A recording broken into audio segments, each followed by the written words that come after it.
Hello, ഇന്നത്തെ വീഡിയോയിൽ നമ്മൾ അകാൽ ഔർ ഉസ്കെ ബാദ് എന്ന കവിതയുടെ ആശയമാണ് പറയാൻ പോകുന്നത്. ആദ്യത്തെ 4 വരിയുടെ ആശയമാണ് കൈ ദിനോം തക്ക് എന്ന് തുടങ്ങുന്ന വരി കേട്ടോ. പ്രസ്തുത പങ്ക്തിയാം പ്രസ്തുത വരികൾ ആധുനിക ഹിന്ദിയിലെ പ്രസിദ്ധ കവിയായ ശ്രീ നാഗാർജുൻ കെ സുന്ദർ കവിത ഹെ. ശ്രീ നാഗാർജുനൻ്റെ മനോഹരമായ കവിതയാണ് അകാൽ ഔർ ഉസ്കെ ബാദ്. ക്ഷാമവും ക്ഷാമകാലത്തിന് ശേഷമുള്ള കവിതയും. ഇതിൽ കവി അനേകം ബിംബങ്ങളെയും പ്രതീകങ്ങളെയും സജാക്കർ അലങ്കരിച്ചിട്ട് അകാൽ കി ഭീഷണത കാ വർണ്ണൻ കിയാ ഹെ. ക്ഷാമകാലത്തുണ്ടായ ഭയാനകതയെക്കുറിച്ചാണ് വർണ്ണിക്കുന്നത്. അകാൽ കെ പ്രഭാവ് സെ ക്ഷാമകാലത്തോടെ ഘർമേം വീട്ടിൽ കുച്ച് ഭി അനാജ് നഹിത വീട്ടിൽ ധാന്യങ്ങളൊന്നും തന്നെ ഇല്ല. കുച്ച് ഭി എന്ന് പറഞ്ഞാൽ ഒന്നും തന്നെ, അനാജ് നഹിത ധാന്യങ്ങൾ. ഇത് കാരണം കൈ ദിനോം തക്ക് ദിവസങ്ങളായിട്ട് ഖാന പക്കാനെ കോയി ചുൽഹ നഹി ജൽത്ത. ഖാന പക്കാനെ ഭക്ഷണം പാകം ചെയ്യാൻ കോയി ആരും തന്നെ ചുൽഹ നഹി ജൽത്ത അടുപ്പ് കത്തിക്കുന്നില്ല. ഔർ ദാന പീസ്നെ അതുപോലെ ധാന്യങ്ങൾ പൊടിക്കുക. ദാന പീസ്ന എന്ന് പറഞ്ഞാൽ ധാന്യങ്ങൾ പൊടിക്കുന്നതിനും കോയി ആരും ചക്കി കെ പാസ് നഹി ആത്ത ആട്ടുകല്ലിൻ്റെ അടുത്തേക്കും വരുന്നില്ല. ഇസ്ലിയെ അതുകൊണ്ട് ദോനോ രണ്ടുപേരും, അതായത് ചക്കി ഔർ ചുൽഹ അടുപ്പും ആട്ടുകല്ലും, അപ്പനീ നിർജീവ് ഹാലത്ത് പർ തൻ്റെ ജീവനില്ലാത്ത അവസ്ഥയിലും ദുഃഖിച്ചു കൊണ്ടിരിക്കുന്നു.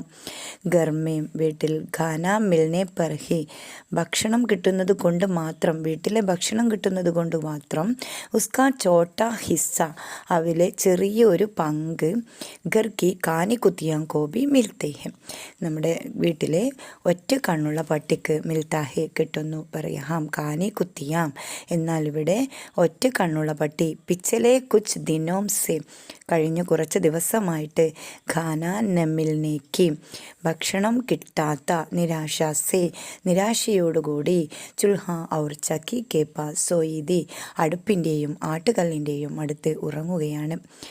ഭൂഖ് മിഠാനെ കെലിയെ വിശപ്പകറ്റുന്നതിനു വേണ്ടി കുച്ച് മിൽനെ കി തലാഷ് മേ എന്തെങ്കിലും കിട്ടുമെന്നുള്ള അന്വേഷണത്തിൽ ചിപ്കലിയാം പല്ലികളും ദീവാർ പർ ഇധർ ഉധർ ഘൂം രഹീതി ചുമരിലൂടെ ഭിത്തിയിലൂടെ ഇധർ ഉധർ അങ്ങോട്ടും ഇങ്ങോട്ടും ഘൂം രഹീതി ചുറ്റിക്കൊണ്ടിരിക്കുകയാണ്. ദീപക് ഹോത്തോ ഉനെ പതംഗ് മിൽത്തെ ഹെ വിളക്കുണ്ടെങ്കിൽ അവർക്ക് പാറ്റകളെ കിട്ടും. ലേഖിൻ എന്നാൽ ദീപക് ജലാനെ കേലിയെ വിളക്ക് കത്തിക്കുന്നതിന് വേണ്ടി തേൽ നഹി എണ്ണ ഇല്ല. ഭോജൻ ന മിൽനെ സെ ഭക്ഷണം കിട്ടാത്തത് കൊണ്ട് ചൂഹം കി ഹാലത്ത് ബി എലികളുടെ അവസ്ഥയും ബഹുത് ശോചനീതി വളരെ മോശകരമാണ്. അകാൽ കാ അസർ ക്ഷാമകാലത്തിൻ്റെ സ്വാധീനം കേവൽ മനുഷ്യോം കോ ഹി നിഹി കേവലം മനുഷ്യർക്ക് മാത്രമല്ല, അന്യജീവജന്തുവും പർ ഭി പടുത്താ ഹെ മറ്റു ജീവജാലങ്ങളിൽ പോലും ഉണ്ടാകുന്നു. യഹാം കവി നാഗാർജുനെ ഇവിടെ കവി നാഗാർജുൻ ഏക് ബി മാനവ പാത്രക്കോ ഒരു മനുഷ്യ കഥാപാത്രത്തെയും പ്രസ്തുതകർക്കെ അവതരിപ്പിക്കാതെ അന്യജീവജന്തുവും മറ്റു ജീവജാലങ്ങളെയും നിർജീവ് പദാർത്ഥവും കേസരിയെ ജീവനില്ലാത്ത വസ്തുക്കളെയും തുടർച്ചയായിട്ട് ഗർക്കി ബുരി ഹാലത്ത് കാ വർണ്ണൻ വീട്ടിലെ മോശകരമായ അവസ്ഥയെ അച്ചി തരഹ് കിയാ ഹെ നല്ല രീതിയിലാണ് വർണ്ണിച്ചിട്ടുള്ളത്. അകാൽ കെ ബാദ് കെ ഇനി ക്ഷാമകാലത്തിന് ശേഷമുള്ള ആ ഒരു 4 വരിയാണ് ദാനെ ആയെ എന്ന് തുടങ്ങുന്ന കവിത. പ്രസ്തുത പങ്ക്തിയാം ആധുനിക ഹിന്ദിക്ക് പ്രസ്തുത വരികൾ ആധുനിക ഹിന്ദി എന്ന് പറഞ്ഞാൽ പുതിയ ഹിന്ദിയിലെ പ്രസിദ്ധ കവിയായ ശ്രീ നാഗാർജുൻ കി സുന്ദർ കവിത ഹെ അകാൽ ഔർ ഉസ്കെ ബാദ്. എന്താണ്? നാഗാർജുനൻ്റെ മനോഹരമായ കവിതയാണ് ക്ഷാമവും ക്ഷാമകാലത്തിന് ശേഷമുള്ള കവിതയും. ഇസ്മിൻ കവി അനേക ബിംബോം ഔർ പ്രതീകോം സെ സജാക്കർ ഇതിൽ കവി അനേകം ബിംബങ്ങളെയും പ്രതീകങ്ങളെയും അലങ്കരിച്ച് അകാൽ കെ ബാദ് കി ക്ഷാമകാലത്തിന് ശേഷമുള്ള ഖുഷി ഹാലി കാ വർണ്ണൻ കിയാ ഹെ. സന്തോഷകരമായ അവസ്ഥയെയാണ് വർണ്ണിക്കുന്നത്. അകാൽ കെ ദിൻ ബീത്ത് ജാനെ സെ. ക്ഷാമകാലം കഴിഞ്ഞുപോയതോടെ ഗർ കി ഹാലത്ത്, വീട്ടിലെ അവസ്ഥ ഏകദം ബദൽ ഗയി, പെട്ടെന്ന് മാറിപ്പോയി. ഏകദം എന്ന് പറഞ്ഞാൽ പെട്ടെന്ന്, ബദൽ ഗയി മാറി. ഗർമേം കൈ ദിനോം കെ ബാദ്, വീട്ടിൽ ദിവസങ്ങൾക്ക് ശേഷം ദാനേ ആയി, ധാന്യങ്ങളൊക്കെ വന്നു. ഗർവാലോംനെ ചുൽഹ ജലായ, വീട്ടുകാർ, ഗർവാല വീട്ടുകാർ, ചുൽഹ അടുപ്പ്, ജലായ അവർ കത്തിക്കുകയും. ആംഗൻ സേ ഊപ്പർ, മുറ്റത്ത്, ദ്വാ ഉടനെ ലഖ, പുക ഉയരാൻ തുടങ്ങി.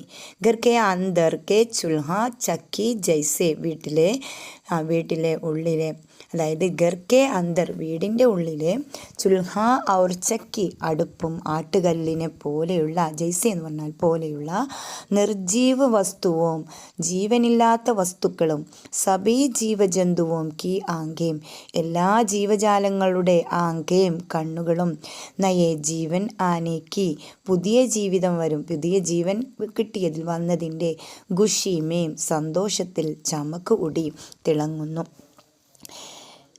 ഗർസെ വീട്ടിൽ നിന്നും, ഖാനെ ഭക്ഷണം, ഖാനേക്ക് ബാക്കി ചീസേം ഭക്ഷണത്തിൻ്റെ ബാക്കിയുള്ള വസ്തുക്കൾ, ചീസേം എന്ന് പറഞ്ഞാൽ വസ്തു, ബാഹർ ഫേങ്കിനെപ്പർ പുറത്തെറിയുന്നതിനാൽ, ഉസേ ചുക്കർ അത് കൊത്തിയെടുത്ത്, തേസി സേ ഉഡ്ജാനേക്ക്, തേസി വേഗത്തിൽ, ഉഡ്ജാനേക്ക് പറന്നു പോകാനുള്ള, തയ്യാരിമേം തയ്യാറെടുപ്പിൽ, കൗവേനെ അപ്പനി പങ്കേം കുജലായി, കാക്കകളും തൻ്റെ ചിറകുകൾ കൊത്തിയൊതുക്കി.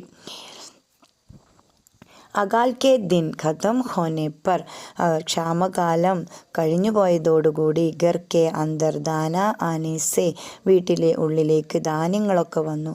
മനുഷ്യോം കെ സാത്ത്, ധാന്യങ്ങളൊക്കെ വന്നപ്പോൾ മനുഷ്യരോടൊപ്പം തന്നെ, സബി ജീവജന്തുവും സന്തുഷ്ട ഹോ ജാത്ത, എല്ലാ ജീവജാലങ്ങളും വളരെ സന്തോഷത്തിലാണ്.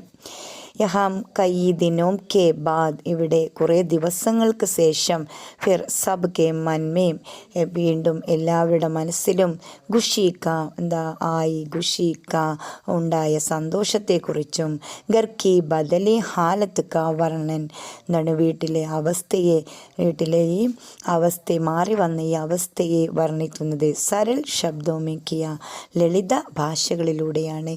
അകാൽ കെ ബാദ് കി ഖുഷി ഹാലെ, ക്ഷാമകാലത്തിന് ശേഷമുള്ള സന്തോഷത്തിന് നേരെ, നേരെ, സബ്കാ ധ്യാൻ എല്ലാവരുടെയും ശ്രദ്ധ, ആകർഷിത് കർണേ വാല ആകർഷിക്കുന്ന ഈ കവിതയ്ക്ക് പ്രാസംഗികത ബഹുത് അച്ചി ഹെ, കവിതയുടെ ആ പ്രാസംഗികത വളരെ നല്ലതാണ്. അപ്പോൾ ഈ ആദ്യത്തെ 4 വരി ക്ഷാമകാലത്തുണ്ടാകുന്ന ഭയാനകതയെയാണ് വർണ്ണിച്ചിട്ടുള്ളത്.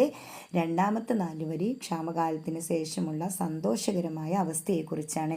അപ്പോൾ ഇതിലെ പ്രധാനപ്പെട്ട കഥാപാത്രങ്ങൾ എന്ന് പറയുന്നത് ചുൽഹ, ചക്കി, കാനി കുത്തിയാം, ചൂഹ, ചിപ്കലിയാം ഔർ കൗവ. അപ്പോൾ അടുപ്പ്, ആട്ടുകല്ല്, പിന്നെ ഒറ്റക്കണ്ണുള്ള പട്ടി, പല്ലികൾ, ചൂഹ എന്ന് പറഞ്ഞാൽ എലി, കൗവ എന്ന് പറഞ്ഞാൽ കാക്കകൾ.